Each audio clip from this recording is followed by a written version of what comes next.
यूक्रेनी दी 20 gun howitzer, अमेरिकी निर्मित M777 होवित्जर, मोर्टार ट्यूब, वायु रक्षा रडार ये कुछ फर्जी हथियार हैं, जिन्हें एक ही उद्देश्य को ध्यान में रखकर बनाया गया है, जितनी जल्दी हो सके नष्ट किया जाए। उनके पीछे की स्टील वर्क्स कंपनी मेटिनवेस्ट का दावा है कि ये नकली हथियार उल्लेखनीय रूप से सफल है, क्योंकि इन्हें तैनात करते ही रूसी सेना ने सैकड़ों लोगों को निशाना बनाया है। कंपनी ने यूक्रेन में तैनात और संचालित हथियारों की नकल की है, जिसमें मध्य यूक्रेन में एक विशाल औद्योगिक साइट के किनारे पर नवीनतम अमेरिकी और यूरोपीय हत्या तकनीक की प्रभावशाली प्रतिकृतियां छिपाई गई है। गुमनाम रहने की शर्त पर कंपनी के एक प्रतिनिधि के अनुसार, युद्ध से पहले कंपनी यूक्रेन का सबसे बड़ा धातुकर्म समूह थी, लेकिन हथियार निर्माण में उसकी कोई भागीदारी नहीं थी। वास्तव में यह अभी भी ऐसा नहीं है, क्योंकि हथियार की दुनिया में इसका एकमात्र प्रवेश डिकॉय में यह साइड लाइन है, जो जीवन के लिए उल्लेखनीय रूप से सच है, लेकिन न तो फायरिंग रेंज और न ही भारी कीमत से सुसज्जित है। रूस को युद्ध की पूरी कीमत चुकाने के लिए मजबूर करना, प्रवक्ता का कहना है, उद्देश्य दोहरा है, यूक्रेनी लोगों की जान बचाना और रूसियों को अपने स्वयं के बहुत महंगे कामिकेज ड्रोन, गोले और मिसाइलों को बर्बाद करने के लिए बरगलाना।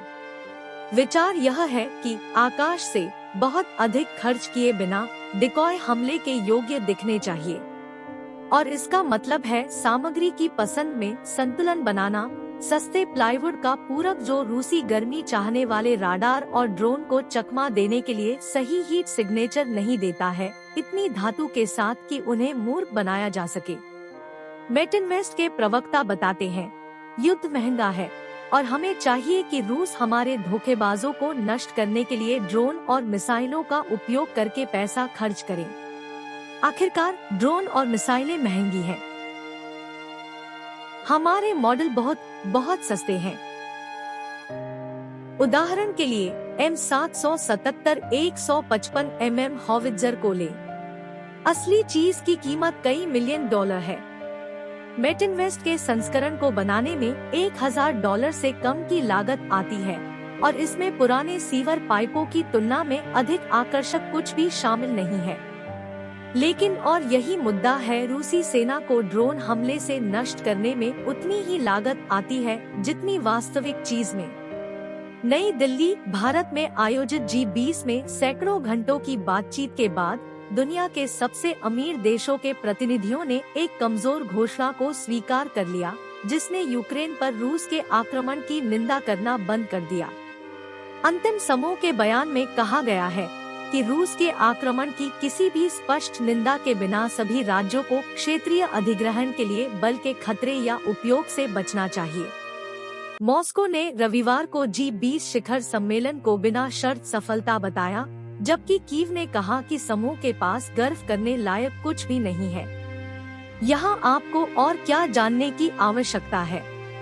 यूक्रेन में सहायता कर्मी मारे गए। स्पेनिश और यूक्रेनी अधिकारियों ने कहा कि पूर्वी यूक्रेन में रूसी हमलों में 2 विदेशी सहायता स्वयंसेवक, एक स्पेनिश और एक कनाडाई नागरिक मारे गए और 2 अन्य घायल हो गए।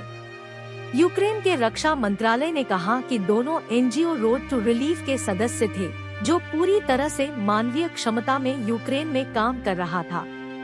कीव क्षेत्र पर रूसी ड्रोन हमला। यूक्रेन के अधिकारियों ने कहा कि कीव क्षेत्र पर रात के समय किए गए रूसी हमले के परिणामस्वरूप 4 लोग घायल हो गए। यूक्रेन के सशस्त्र बलों के जनरल स्टाफ के अनुसार देश के अधिकांश उत्तरी क्षेत्रों में रविवार को स्थानीय समयानुसार दोपहर 1 बजे के बाद हवाई हमले के सायरन बजने लगे और यूक्रेनी वायु रक्षा ने 32 रूसी हमलावर ड्रोनों में से 25 को मार गिराया। जवाबी कार्रवाई में सिर्फ 6 हफ्ते बचे हैं। संयुक्त राज्य अमेरिका के शीर्ष general, joint chiefs of staff के अध्यक्ष जनरल मार्क मिले ने चेतावनी दी है कि यूक्रेन के पास जवाबी कार्रवाई में मौसम बदलने से सिर्फ 6 हफ्ते बचे हैं, जबकि कीव संकेत दे रहा है कि ऐसा हो सकता है। सर्दियों में लड़ो। यूक्रेन के सैन्य खुफिया प्रमुख किरिलो बुडानोव ने स्वीकार किया कि जवाबी कार्रवाई उनकी अपेक्षा से अधिक धीमी गति से चल रही थी। उन्होंने कहा, रूस की रक्षात्मक लाइनें अच्छी तरह से योजनाबद्ध थी और भारी मात्रा में बारूदी सुरंगें बिछाई गई थी, जिससे युद्ध के मैदान में स्थिति जटिल हो गई थी।